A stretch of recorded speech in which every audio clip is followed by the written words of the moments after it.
I'm talking with, is it Misch? No, it's not. It's Mish. Misch, okay. Although ironically, you do pronounce this other word fish. I'll Yeah. have fish for dinner. So it's basically unusual in that respect. Well, I have to say, I took Italian for like over a decade, and to me, when I see words now, I want to be like, it's Misk. And I'm like, no, that's probably not right. So thought I would ask. No, it's certainly worth asking. All right, so David Mish. And this is no math allowed, obviously. We're not anti-math, but we're anti-talking about math. Okay. So Luckily, there is no math in my book, although shockingly, there is science. And there. trust me, I was not. Actually, I got an 800 on my maths, and it's good to be bragging about that, 60 years later. But my science was never the strongest. I remember I took botany because I thought plants would be easy, and it was very difficult because I could not stay awake. I could not keep my eyes open. The first polysyllabic plant word that came up, I was out like a light. Oh my God. So sadly, science does play a role, but it kept me awake in writing the book. So I'm hoping it will keep people awake when they read it. Stuff about like how dopamine, which is, by the way, the funniest chemical in our bodies. In fact, I would go so far as to say it's the most hysterical chemical in our bodies. How that plays a role in how the brain processes things to make the funny. Oh yeah, I actually wanted to talk about the science in your book. I wrote that down in my notes. So, that was a great part. And I mean, honestly, it's a great book in general. I really, really enjoyed it. So, well, why don't you tell people about Funny, the book? Well, by golly, I will. You mean the book in general, and then go into the science? Yeah, yeah, tell them. Yeah, let's do Okay, that. well, first of all, the book is very narrowly focused. It only covers the history, mythology, anthropology, biology, psychology, philosophy, and theology of comedy. Other than that, you just got to find things out for yourself. And it also deals with the great comedians, Buster Keaton, Woody Allen, Richard Pryor, Steve Martin, Steve Carell, and how they did it. So it is actually different than what I just said. It's actually very wide ranging, but the good news is it's a mile wide and an inch deep. I just dip my toe into the different aspects of comedy and try and give you some interesting things about them. And you So, do an excellent job, I have to say. thank you. I really appreciate it. I did not know I was going to be taking on a research project when I decided to do this, but thanks to Monsieur the Internet, I was able to find out astonishing things, many of which turned out to be true.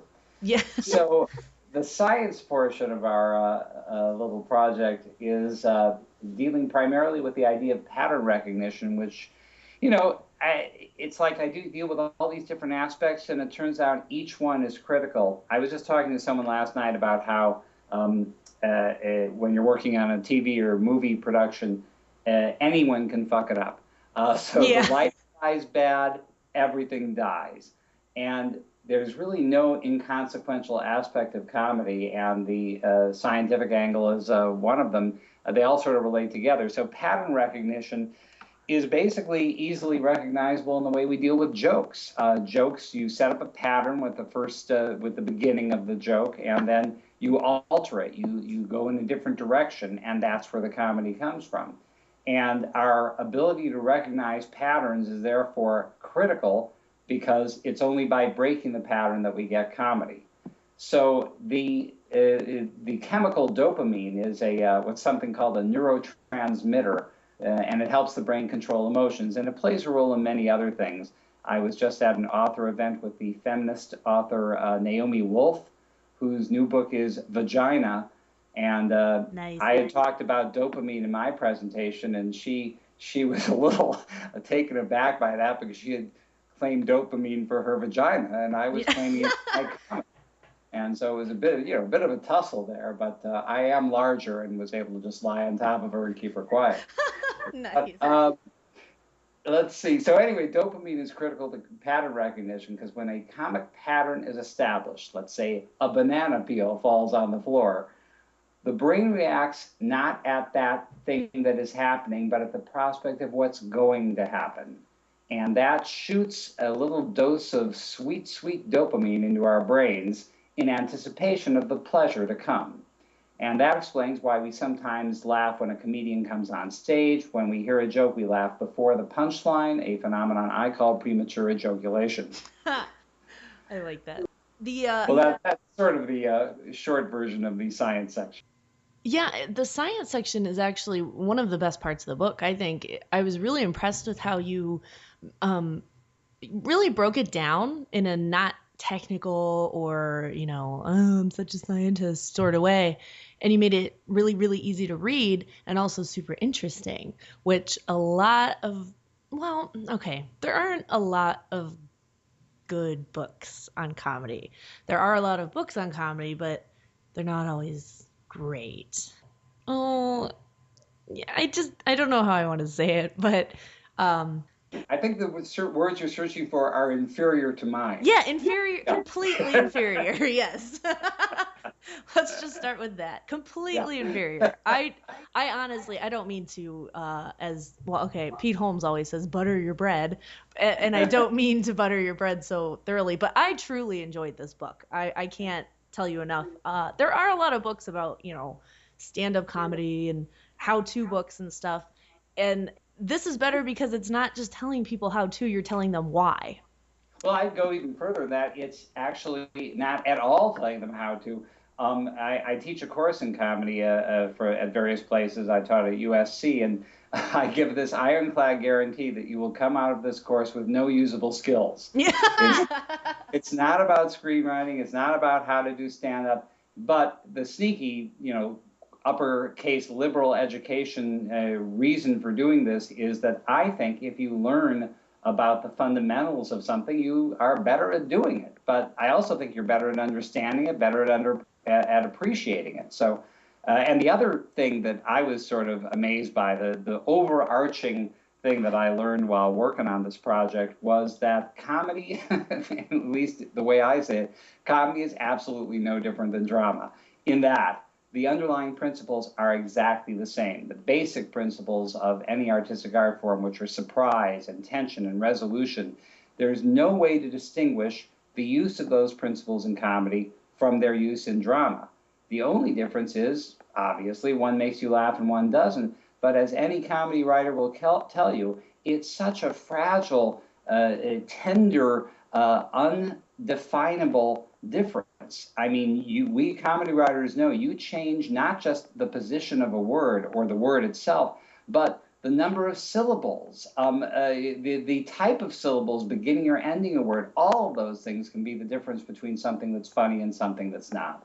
Oh, that's so true. I had a conversation with comedian Robert Buscemi, and he has his master's in English, Right. something, something. So I don't want to insult him by saying the wrong thing, but master's of English in some form.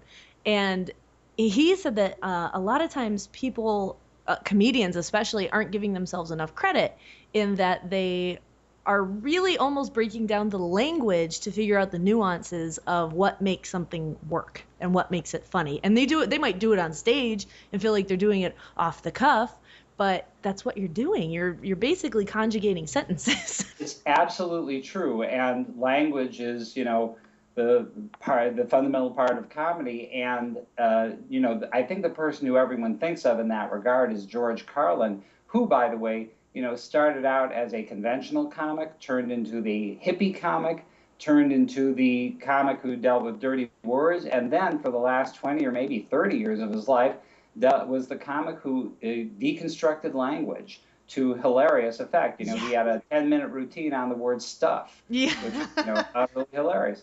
But what's interesting there, and I know you know this from reading Funny in the book, Yes. is that it all goes back to a mythological character called Trickster, who was the troublemaker, the button pusher, who upended society through all sorts of methods, like con games and tricking powerful people, but most of all through language, playing with words, double entendres, malapropisms, tongue twisters, oxymorons.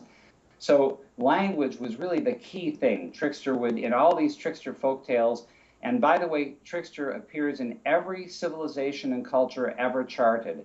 Now, That's Trickster goes amazing. by, yeah, it is, and they all have different names. You know, there's Anansi the spider in West Africa, Brer Rabbit in African American folk literature, Krishna in India. There, it goes on and on. And what's amazing is that they all operate the same way. They're all these characters who sort of operate outside society, flouting society's rules, like scandals, the normal situation turned upside down, a bum gets Oh, you cut out. movies I right there. Uh, so that propensity to play with language is sort of in comedy's DNA. Oh, definitely. And there's a few comedians now. I know I'm sorry for repeating myself, but I just talked about Kyle Kinane and Hannibal Buress, two comedians who really, really play with language to make it work for them, and you don't even realize they're doing it.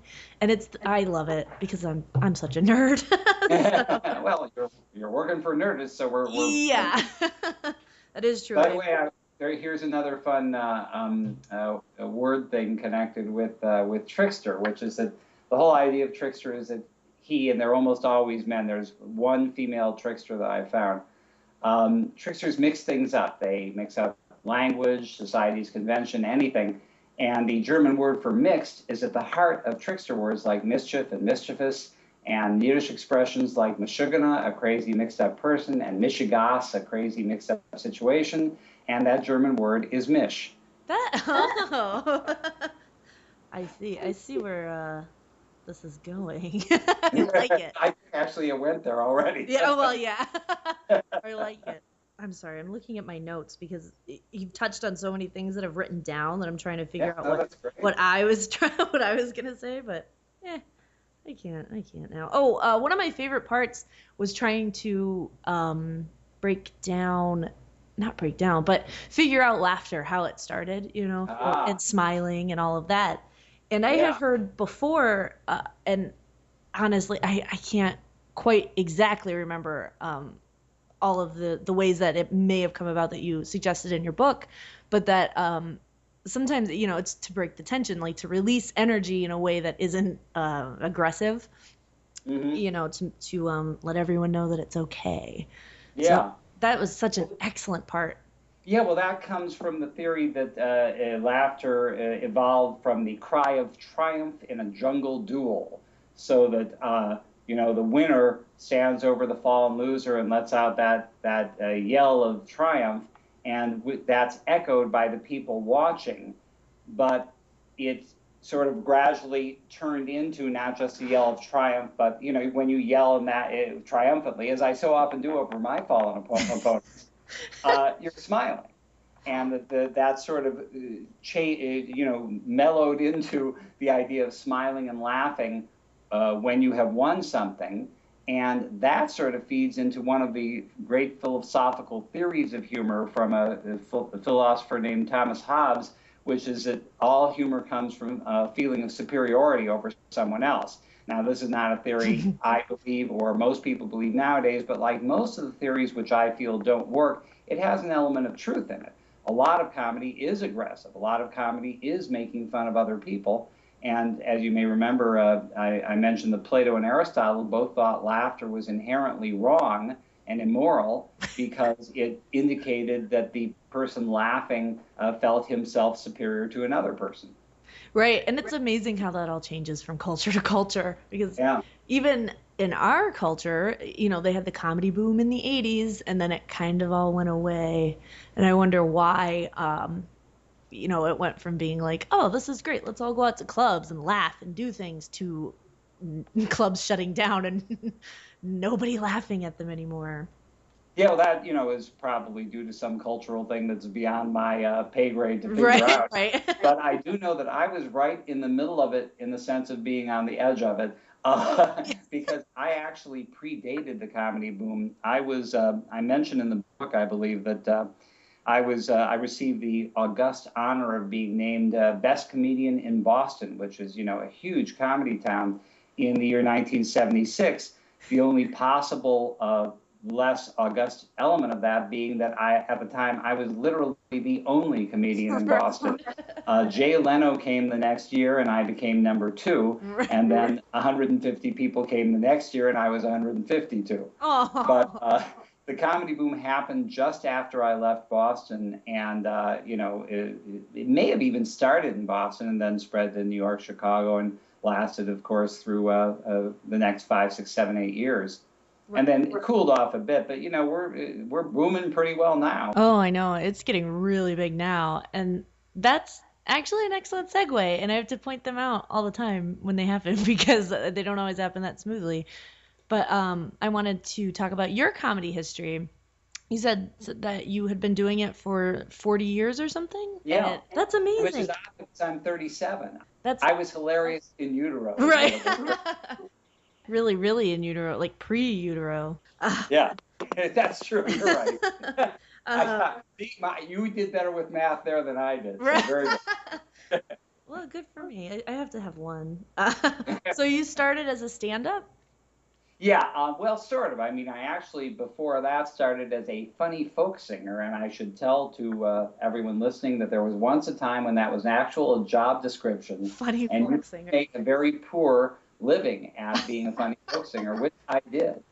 What is funny folk singing? Is that just funny songs that I sang? With guitar? Yeah. I got a song on the radio in Boston called Somerville. It's actually, I just was told that it was played on WBUR in Boston a couple days ago. So it lives, and it's on the net in various places. But I was into the idea of satirical songwriting, and I got in touch with Tom Lehrer. Some of your listeners may know about him. He was the premier. He's probably the great satirical songwriter of all time. He did Poisoning Pigeons in the Park, and We Will All Go Together When We Go, and The Vatican Rag. Look him up if you don't know him. He was the best. Anyway, I got in touch with him by looking him up in the phone book in Boston. Oh my God, that's amazing. Cool. And I renewed our correspondence by email 35 years later. But anyway, so I moved from that into stand-up relatively briefly, but I got a little write-up in the New Yorker, which I still have. I'm very proud of that. Heck yeah. But then I wrote a 7-page sketch, which I got to Woody Allen's manager, and he said it was the funniest thing he'd ever written. He'd ever read. Although if he'd written it, he probably would have liked it too. Yeah. He got me, he sent it out to, these were different days than they are now, 7-page comedy sketches. I was going to say, that's pretty, I've been trying to do it's pretty much all I want to do is write comedy, and TV especially would be great, but that's impossible to just send 7 pages of a sketch to someone and get a job. Yeah. But it did in those days, and I had a big bidding war between this new show called Mork and Mindy and the Osmonds. And it was difficult just actually 2 little shows for, because the Osmonds meant Mormons and living in Provo. So I was not thrilled about that. Right. But then the other show, which was Hollywood and glamorous and cool, was about a Martian, and it sounded incredibly stupid. But the manager told me that the guy who was going to play the alien was this comic named Robin Williams, and he said, I manage him, and he's actually pretty good. I think you'll enjoy working on the show. And he turned out to be right. Yeah, that show was one of my absolute favorite shows ever, growing up especially. And in your book, I wrote this down because I thought it was so interesting. The legend is that Robin Williams ad-libbed a lot of his stuff. And you said, well, there were 10 people writing those ad-libs till 4 a.m. Yeah, it's sort of complicated, and I'm asked about it all the time, but I'll give as short a version as I can. Robin is a genius. He's also an improvisational genius, and the show was a hit only because of him. Having said that, he didn't ad-lib the show in the first 2 years when I was there, and I think he would have been horrified if he had been asked to. No comic wants to go out in the middle of a plotted TV show and suddenly wing it and have that, improv doesn't work that way, or it's not that predictable. So what he would do is he would often come up with different lines, sometimes better, sometimes not. But the reason I think the legend got going, well, first of all, the New York Times came in and sat with us for a week and watched our process and then wrote something that literally wasn't true, which made me doubt them about Vietnam. But in any case, the other reason was that Robin would get on stage, and most of his ad libs consisted of grabbing his crotch and swearing. And doing both, by the way, hilariously. He grabbed his crotch much more amusingly than Michael Jackson, to name but a few. But he would often on stage, he would come up with a line and say it, and it would be okay, but not great. And then for the next take, he would go back to the scripted line, and it would get a huge reaction because people thought he was ad-libbing it. It was more complex than that, but the fact is that I don't think we were that great comedy writers. I think that our lines were okay, and Robin was just so brilliant in how he said them, not just his comic timing, but the voices and faces he would use and the way he used his body. So it was gold only through him. Right, and they do say that 90% of comedy is your delivery. Well, one of the things I talk about in the stand-up section is that something I had not really thought about before doing the research is that when stand-up comedy evolved from the monologuists in first of all, in people who traveled around the country doing readings and things like Oscar Wilde and Mark Twain, and then monologists in vaudeville would do these little bits, but they were almost always done as ethnic stereotypes. And one way you can sort of connect to that is that the Marx Brothers started each of them doing an ethnic stereotype, and they actually kept Chico's. He was doing this fake Italian through all the movies, and that came out of vaudeville. Groucho had been doing a German character. But it was only when stand-up started making jokes out of their own personalities that modern stand-up occurred. And I think that more or less started with Bob Hope, who invented the persona of the cocky womanizer who could never get a woman and who was always cowardly. And he would craft his jokes to that persona, and they became that much funnier. Yeah, Bob Hope is one of those comedians that I think a lot of people, well, I don't want to paint with a broad brush, but younger people maybe don't get a lot of exposure to these days. And myself anyway, I remember being, little, and my grandparents would have us over for a weekend, and we would pop popcorn and sit on the floor and watch Bob Hope tapes or Johnny Carson, things like that. But it seems like comedy now, and I don't mean to paint this with like a broad brush, or stroke or whatever they say, but that comedy now is kind of getting away from the one-linery jokes, and it's more about honing a craft of like a paragraph, if you want to get technically like a writer, but not all comedians at all. And I think that kind of harkens back even further to jesters and minstrels and things like that. Well, I say in the book that, the first stand-up comedians were court jesters, and they really were. I mean, that's what it was. So there's a long and glorious history associated with it, and it's not just, dealing with drunks in nightclubs. Which is a lot of it. So anyway, have you always been interested in comedy? Is this something you knew growing up? Yeah, I did. At the age of 7, I probably was the most prolific I've ever been as a comedy writer. I was just cranking out what I called books and poems and stories, all of which were funny. I got hooked on James Thurber and Robert Benchley when I was a kid, and then, discovered movies. In those days, there were no VCRs, but we had reruns on TV, and you bump into a Hope Crosby film like you were watching when you were young, and, that changed everything. And then the Marx Brothers, of course.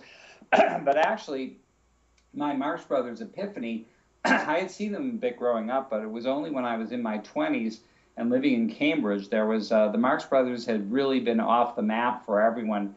And then in the early 70s, they were rediscovered. And I went to a showing, and they were just being rediscovered. I went to a showing of A Night at the Opera and Duck Soup at a big theater with packed to the gills. Oh, that's awesome. And this was something most people had heard about but had never seen, and the roars of rolling laughter obscuring the dialogue half the time, it just blew my mind. And I said, if I could, have 1/10 the effect of that on other people, that would be so glorious. And I'm proud to say I have had 1/10 the effect. Oh. That's a lot. I mean, seriously. The Marx Brothers, I don't think that's another one that I don't think I kind of wish that they would do that now, that people would start showing that in theaters again so we can have those roaring laughters and rolling in the audience. Did you You keep know, on? I show it, I showed it in my USC class, and the kids are, not ignorant of film history. They are in a film school after all, but most of them were not intimately familiar with the details of the Marx Brothers, and it was so wonderful to play it in front of these 20-year-old kids and just hear them helplessly laughing. I mean, it was Right. timeless. Marshall is considered sort of the comedy icon. He's generally considered the greatest comedian ever. Oh yeah. I mean, I think even if you've never seen any Marx Brothers anything, you still know the uh glasses with the bushy eyebrows and the big nose, and it's a recognizable thing. That's the cover of Funny the Book. It is. And even though he was incredibly verbal, his very appearance is funny. The way he moves is funny. He has a very specific, ridiculous walk, which, as I mentioned in the book, has been shown to increase oxygen consumption up to 50%. Yeah, is that true? It's absolutely true. I got it from Runner's World. Wow. That's really interesting. But the other thing is that even though he's this incredible verbal comedian, he dances from time to time. He's graceful. He's, I wouldn't say balletic like Charlie Chaplin, but he uses his body to great effect. And, that he's the whole package. Well, yeah, he's getting more oxygen than anyone else, so he's probably using more of his brain. That's how he can speak for so long in one breath. Oh, man. Sorry, now I'm thinking about Groucho Marx. I wanted to tell you too. That's in the book. A lot of there's the Marx Brothers. You have Robert Benchley in your book, which is fantastic. And there were a lot of great, I guess, historical points and people thrown in. I couldn't get over how I'm gonna butter your bread again. Sorry, Pete Holmes. Please. But yeah, please do. But the setup is just fantastic. I mean, you really get into things like how things work, why you think they work, and patterns and stereotypes, and you really cover everything. And I just wanted, I don't know, to tell you that. I really enjoyed the way you set it up. Oh, no, I appreciate it. I mean, I worked hard on it, so it's nice when your work seems to pay off. Yeah, and I wanted to say too, some of the subtitles that you put under stereotypes are great. Like women aren't funny. Oh, that, yes. Yeah, and like right now it's kind of happening in comedy where I don't want to call it sexism, but it's definitely along those lines where if you're a great female comedian, it's going to take you 2 to 3 years longer to get a special than it will if you're a great male comedian. And a lot of people. Listen, if you don't want to call it sexism, I will. I think it's unadulterated. I don't think there's any question about it. Yeah, I don't think that people are doing it like consciously. Like I don't think it's conscious sexism, where they're like, that woman. Oh, maybe not. Yeah. I think it's internal cultural. Right. But the good news is, and I've been around for a while now, and I've worked with a lot of women in comedy, and again, in my mind, there's just no question it's entirely due to sexism and cultural bias. But the fact is that every 3, 4, 5 years, people would say, you know what, this woman is succeeding, and this proves that women will succeed in comedy, and things are going to change, and they never have. Right. I remember when Penny Marshall directed Big. Now it's going to change. No, it didn't. Here's the interesting thing. I think it is. I think finally, after all this time, in the last 2, 3 years, it has begun to change. Kristen Wiig and Bridesmaids was an unbelievable achievement.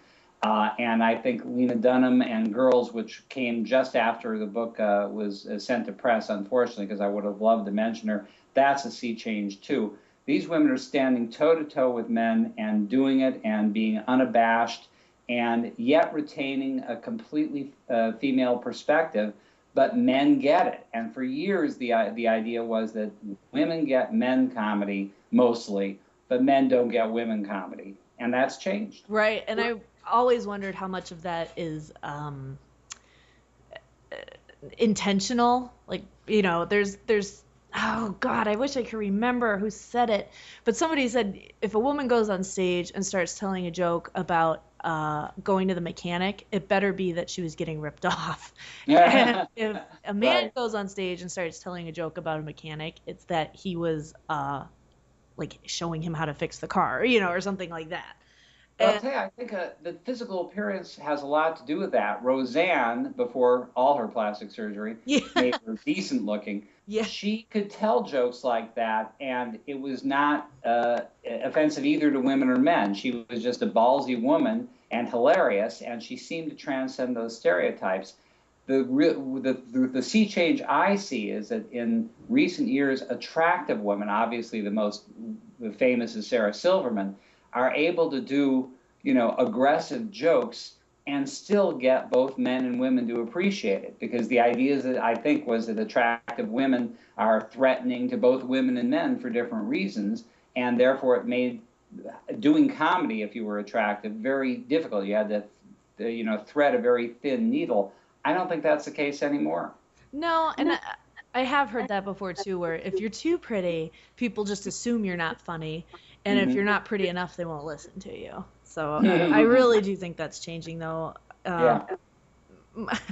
I was gonna say I hope it would be some kind of indicator about our society, but I'm pretty sure it's not. I'm I pretty don't sure think we're so. I all I kind of think what it superficial. is that women just said, "Fuck it. This is too stupid. I'm not going to take this shit anymore. I'm going to go out and do what I do, and people better damn well deal with it." If there's any cultural shift, I think is that men are a little less sexist than they have been, if only because women have achieved enough that the men you just I mean, you can be sexist, but to express it or to feel that it actually works that way in the real world is just stupid because it so obviously doesn't.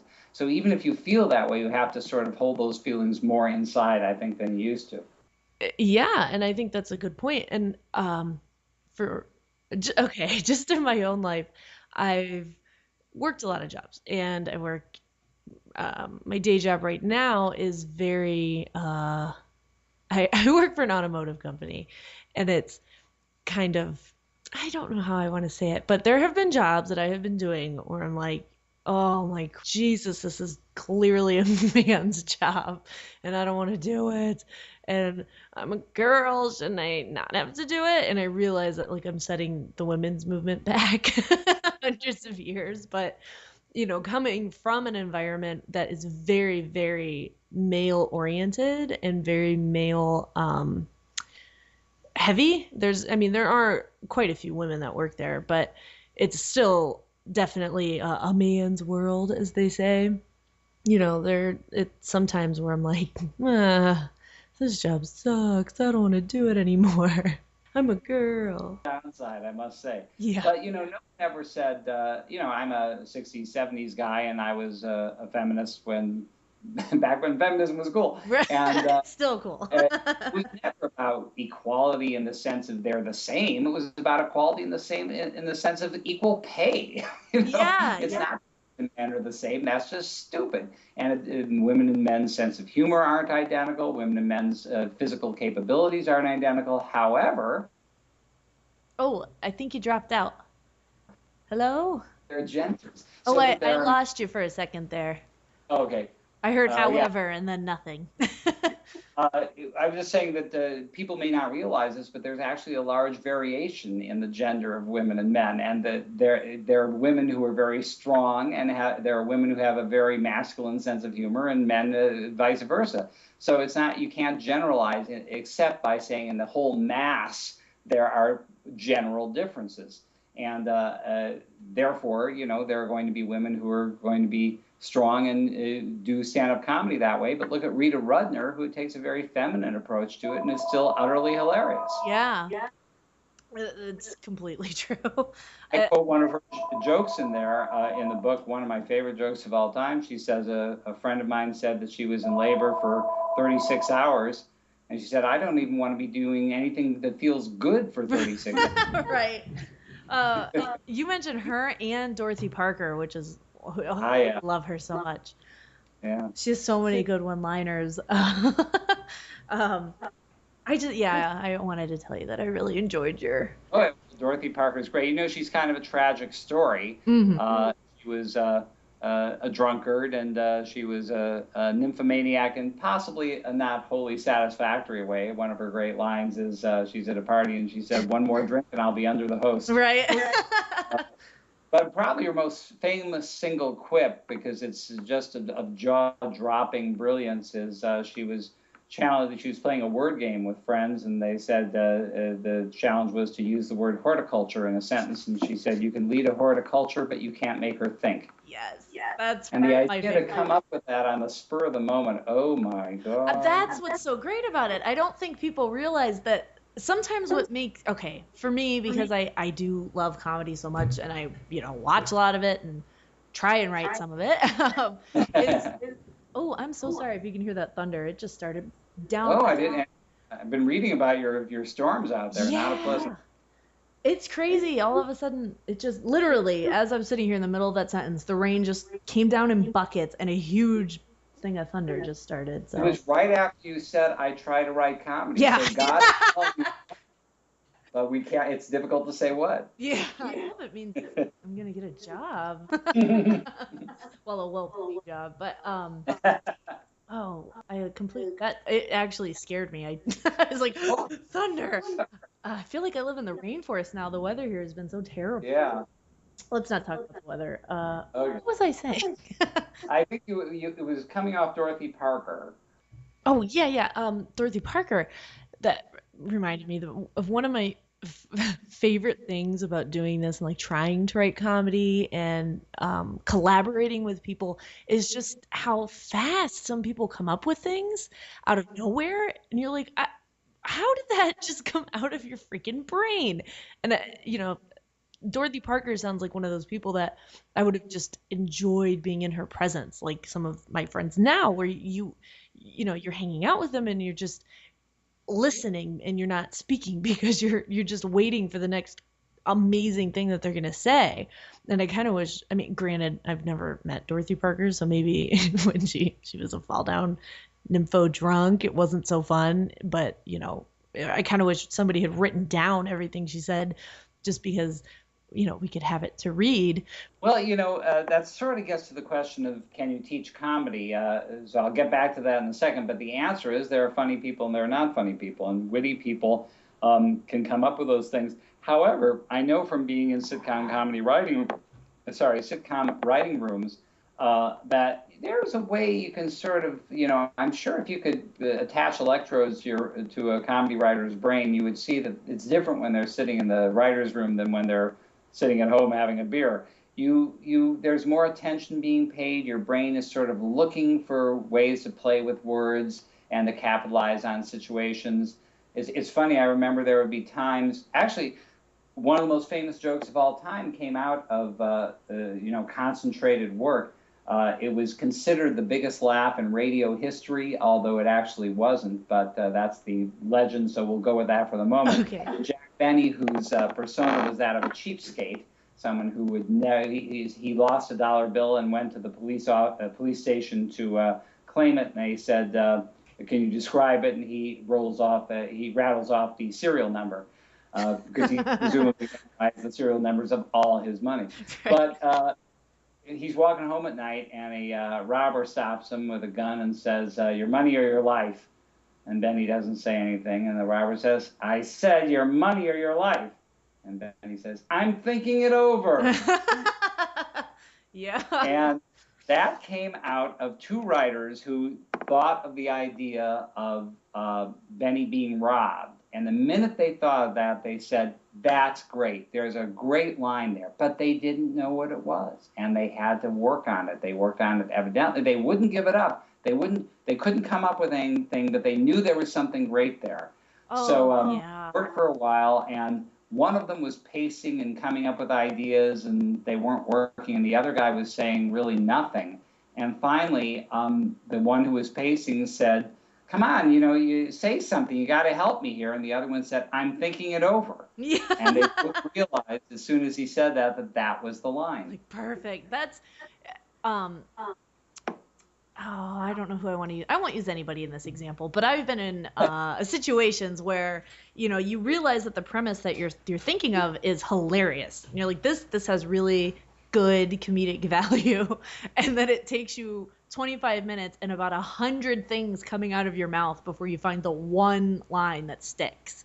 And Yeah. it's very similar to like photography, where they say, if you what do they say? Take 1,000 pictures and you'll get two good ones, sort of things. So it's more sometimes about volume and sitting there and just figuring out what isn't funny before you can put together what's truly hilarious. I love It's that. true, and all of this speaks to one of the other theses of Funny the Book, which is that comedy is a craft that Yes. that as well as an art, but that it requires hard work. One of my favorite quotes, which is evidently apocryphal, but damn it, that's not going to stop me. It's Stravinsky, the composer Igor Stravinsky, was asked how long he spent working each day, and he said, "Oh, I work 8 or 10 hours." And they said, "Really, you're inspired that much?" And he said, "No, but I want to be there when inspiration strikes." Yes. And that's it. You got to put in the groundwork, and at some point something will come through. If it doesn't, then you're not really a great Right. comedy. And even as far as books, since this is a book-based podcast, Ernest Hemingway famously said that the first draft of anything is shit. Yeah, It's just about getting it out there, and then yeah, and that's actually another great quote is Tom Stoppard, the playwright, said. Oh, I'm sorry, it was Stephen Sondheim said, "There's no such thing as writer's block, only fear." yes. Most comedy writers know that you write that shit, write the shit. The key to being a comedy writer is not writing shit. It's recognizing shit. And you Exactly. put that shit out there and you look at it and you say, that's shit. But it's so shitty, it makes me angry because I know I can do better. And with that anger, you take that thing and you rip it apart and you reconstruct it and you make it better. Yes, that's perfect. And I know I heard, I think it was Tom Lennon on a podcast where he was saying, yeah, that's what happens. You might write it down and realize like this is all shitty. I'm a terrible writer and I hate it, but you finish it and then you figure it out. That's just Yeah. how it goes. And the good thing is that if you're any kind of writer, and in this case, comedy writer, when you see it and you see it doesn't work, it immediately sparks ideas for how to make it better. I Yes. mean, I watch TV shows and movies, and my brain will suddenly stop and say, no, no, that line should have been, and I Yes. construct it. It's not like it's 100% better; it's 8% better. But I know you can be sharpened just a tiny bit by making that sentence shorter, by making those syllables slightly different, Right. stuff like And it might only be 8% better, but it takes it from a 92 to a 100. Ha! that. Math. Exactly. So, Ka-ching. yeah. I knew I could get it someday. Um, yeah, no, you're completely right though. All of my poor Twitter followers, well, the people that I follow, uh, that are comedians who are my friends probably hate me because they'll tweet something and then I'll be like, "Oh, that's almost perfect. Here's what I would have done." And I tweet them But what do back. you do then? Do you retweet it your way? No, I'll just tweet something at them, I see. and then and then it's like I'm sure they're annoyed, but I don't care. I like when people do it to me, Yeah, and they I say, no "Hey, problem this with could be that. better." It's weird. I have friends, comedy writers, who hate notes. I actually love notes. I don't agree with them all, but I think, wait a minute, someone's taking the time to try to make what I'm doing better? Thank you. I love notes. I just got a note on the podcast that somebody said, this is great. I enjoyed it. It's really laid back and casual, but usually I come away feeling I haven't learned anything. And I'm like, Ouch. yeah, but at the same time, that's kind of what I've been thinking, about not about episodes like this where I'm talking with someone. Clearly, people are learning a lot, I think, in this episode. But the things when we get off on tangents that make no sense and Yeah, we just kind of learning, follow them. life isn't all about learning. Again, one of the theses of this book is that joy is not a second string emotion. Just because you laugh and have fun, it doesn't mean it's not important. It's probably the most important thing. What are we alive for if not but to have joy? Ah, So thank you. That's there's no perfect. point. You can't put down enjoyment as a way to spend time. Oh, I love that. I love I really do enjoy, that sounds stupid. I enjoy joy, but I do. I love giving it to people. I love seeing people react with laughter from things. Yeah. It's just, Well, I it's think the best.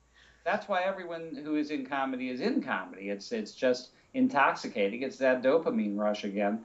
When you see someone enjoying something you've done, it's really a very personal, exciting thing. And that actually brings me to another thing. As you know, Funny the Book deals with various aspects of comedy, but at the end, I sort of bring to the fore my little ideas about what it all means. And one of the connections I draw is between laughter and religious ecstasy and orgasm, Yeah. all of which involve being at the height of human experience, loss of ego, and this sort of epiphany of ecstasy, which is, again, it would be exhausting but pleasant to have many, many orgasms. Right. Yeah.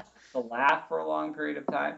And people in a state of religious ecstasy, it's also, drug trips, all these things are what we're shooting for. And the idea that you can get that without the bother of having to pick up someone in a bar or taking a possibly dangerous drug or coming face to face with God, but just from a fart joke. Wow, how cool is that? It is. It is. It really truly is. That's what I love. I love that. I really do. It's a lot of people I think seem to miss that laughter is I feel like that's the what else is there? Yeah, you can be miserable and depressed, but why? Why would you want that instead of, and I'm not talking about people with chemical imbalances, obviously, because that would sound terrible, but there are I know people in my life who are clearly actively choosing not to partake in joy, and it's right there and you could take it. Like, just do it. Take a yoga class and meditate, and then that's all part of the experience of clearing your brain and priming it for something great. Yeah. Ah, I love that. I love your book. It's so good. I could literally talk about this all day, but I won't. We always ask since we're way farther in than I had thought. You made me lose track of time. That's great. There's the three questions we always ask people. And the first one is, who are your favorite, or who is your favorite author or authors? Oh, well, if I can put it in comedy as opposed please to, do. yeah, I mean, because it's hard. I love Charles Dickens, Gabriel Garcia Marquez, although it's primarily 100 Years of Solitude. But in the humor realm, and the whole, again, a thesis of the book is that comedy is not the poor stepsister of drama. It's equally as important. Yes. And if that's true, then Joseph Heller has to rank among the great authors of all time. I think Catch-22 is a towering achievement, probably the greatest comic novel ever written. Oh, yeah, and you talk about that in your book too, I think. Yeah. Yeah. I think the hilarious thing for us comedy people, and I don't know if the reference is too old for most people, but that Joseph Heller, after writing Catch-22, was looking to make some money because the book was not an instant hit. And he wrote 2 episodes of the incredibly lame TV sitcom McHale's Navy, which was a World War II comedy. So it was right up his street. And the truly hilarious thing is, while one of them was produced, and you can see written by Joseph Heller in the credits, they rejected the other one. It wasn't good enough. Oh my gosh. I didn't know that. That's amazing. Joseph Heller writing McHale's Navy. It's amazing what people do. And then what I said authors. So what are your favorite books? Oh, well, I mentioned... Or I should say, I kind of phrased this differently, but favorite books or books that really changed your outlook, changed the way you looked at things. Oh, boy. Well, I've mentioned a few of them. Reading Robert Benchley, not a book per se, because he did short humor pieces, and James Thurber, Joseph Heller. But 100 Years of Solitude, which no one knew about magic realism then, and that, blew my mind, the idea that you could just leave reality and become surreal for no reason but to do it. And, wow, that changed a lot for me. Yeah. Let's see. What else? Things are not leaping to my mind. Oh, they don't have to. It's always the questions that we get into. Yeah. But Dickens did too. I'm addicted to his storytelling and the incredible way he has millions of characters in his book, and every one of them seems to be unique and different and fascinating. I don't know how you do that. It's not so easy for me to create characters. Me And of course, neither. Shakespeare. I have a great quote or a great joke in the book, because I'm trying to explain why many of the examples, not all, but many of the examples in the book are old. And there's this guy who reads Hamlet for the first time, and a friend says, "How'd you like it?" And he says, "That's nothing but a bunch of quotations." And the idea is that if you get to know the fundamentals of comedy and its history, then everything you see is a quotation of some sort. But in any case, Shakespeare is a stupid example, but nonetheless one I'll give because I keep reading and keep seeing him. And, look, Shakespeare's not always great, but the great plays are, unbeatable. Well, I don't think it's a stupid example at all. And I've had people say things, like, oh, well, it's the same thing as everybody else when I like this or that. I'm like, well, that's why everybody likes it. And that's why things are so popular, is because they change the world. Yeah, I don't have, as someone who's delved into comedy in a bit of depth, there are a few comedy things I love that very few other people have heard of. There's a French film called Zazie dans le métro, which was done by Louis Malle, who most people don't think of as an uproarious director, but it's an absolutely amazing, surrealistic Marx Brothers-like movie. I do recommend people taking a look at it. It's available, I believe, now. After many years it wasn't, but now it's on DVD and Netflixable. And then an American thing, I think most comedy writers know Preston Sturges, but the fact is that the Palm Beach Story is, I think, a transcendent piece of work. There's a bit in the middle of it that's purely racist, but that was sort of a reflection of its times. Right. But beyond that, it's utterly hilarious, unhinged, with unforgettable characters, and is not normally mentioned among the great comedy movies, and I think should be. Oh, that's wonderful.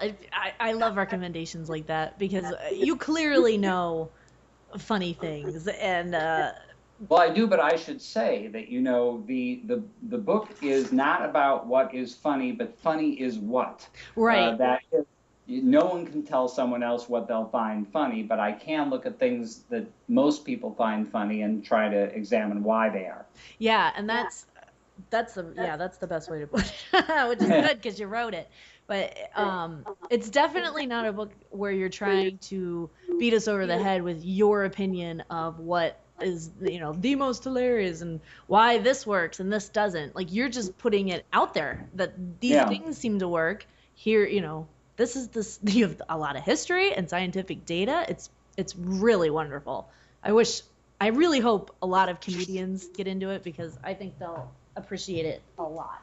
Well, I assume almost all contemporary comedians listen to your podcast, so I think that's happening. It seems inevitable at this point. Yes, I wish they all listened to the podcast and really wanted to be on it. That would be wonderful. But the last question I always ask is, and I don't mean this literally, I have to kind of preface it, that is there a book that you would throw on a bonfire given the chance? Or one of our regular listeners said that I should change that up every week and be like, is there a book that you would throw into a tree shredder if you could?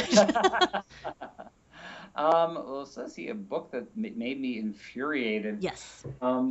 I think I did start one of the Twilight series. Yes. I didn't get very far. I think I've read some allegedly funny books that were really not, but I can't think of any that's infuriated me, because generally speaking, I don't make it very far into them. Right, exactly.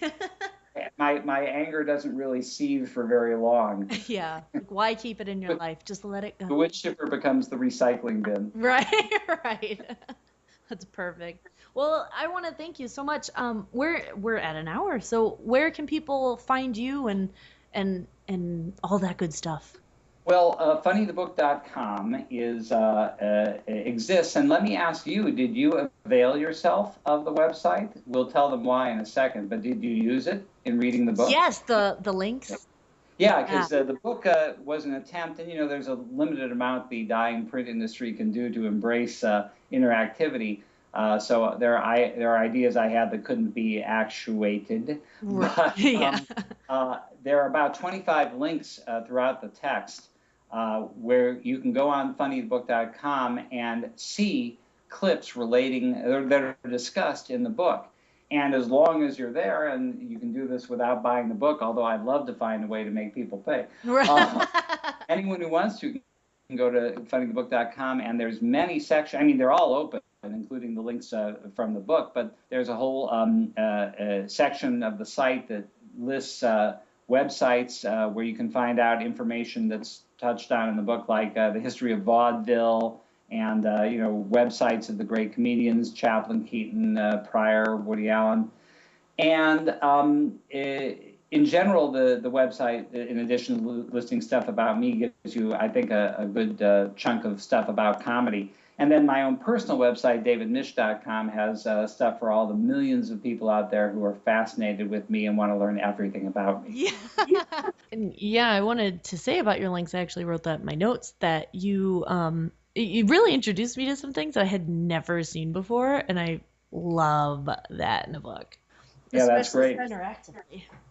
And by the way, something I'm proud of, and I've done now a number of interviews, and no one's mentioned it, so by God, I'm going to mention it myself, is that there is almost nothing in the book that does not at least attempt a little humor, and that extends to the photography credits, and especially the index has a number of funny things. You, Jessica, but anyone else too, I would urge to look under the index listing for myself, for Misch David, and you may be amused by some Oh, of I'll the... have to. But there's a number of things there, and so there's a author bio at the end, but the idea was to make almost everything in the book. I think the copyright notice is humorless, but other than that, almost everything has an element coming to it. A lot of the footnotes are really, really cute. I really like it.